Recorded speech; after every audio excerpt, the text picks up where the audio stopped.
My name is Alexis Berkey, and today I'm going to be talking about the use of artificial intelligence in the classroom. Artificial intelligence, or AI, is not a new tool for students and teachers. AI was introduced first in 1956 at the summer conference at Dartmouth College. According to the Council of Europe's website, this event was the initial birth of AI. As the use of AI in any discipline continues to grow, the education system seems to be regularly affected by it. According to an article published by the Pew Research Center on February 15, 2023, frequent internet use is tied to higher awareness of artificial intelligence. The public's view on AI varies by age group, though. According to a different study conducted by the Pew Research Center on August 28, 2023, concern about AI outweighs excitement across all major demographic groups. About 6 in 10 adults ages 65 and older are mostly concerned about the growing use of AI in daily life, while 4% are mostly excited. That gap is much smaller among those ages 18 to 29. 42% are more concerned and 17% are more excited. Richard Wood, a writer published by the Pew Research Center, predicted in his essay that AI would be capable of curating sophisticated versions of knowledge, insight, and something like wisdom and subjecting such knowledge. Wood was correct. AI quickly rose to the top as an assistive device, but teenagers and the use of AI is something that they've come to rely on. According to another article published by the Pew Research Center on November 16, 2023, roughly 7 in 10 teens who have heard of ChatGPT say it's acceptable to use when they are researching something new, while 13% say it's not acceptable.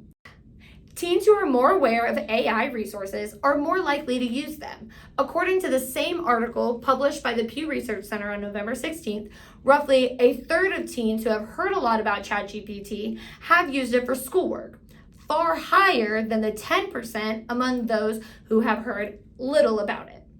This same study goes on to further point out that roughly 1 in 5 teens who have heard of ChatGPT say they have used it to help them do their schoolwork. Lastly, 13% of all U.S. teens who have used AI say they've used it for their schoolwork. Let's talk to some teachers and students and see how they feel about it. I have used ChatGPT as a tool to help me narrow down thought processes for specifically my class called Complex Histories, where we deal with lots of discussions regarding more confusing aspects of history and the complicated side and more nuanced side of things.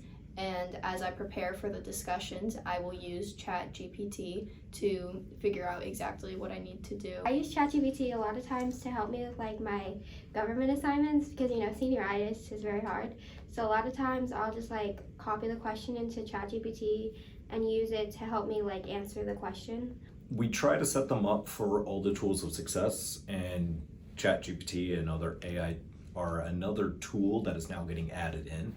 But we have to teach the proper ways of how to appropriately use it, as well as what is inappropriate. I use it for writing essays, as a double check if I need to fix a grammar or if there's a better way to reword it.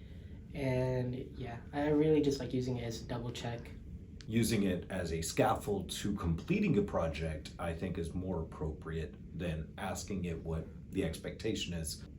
And I think that if students had more comprehensive training in what is acceptable for AI usage, I think that would be great.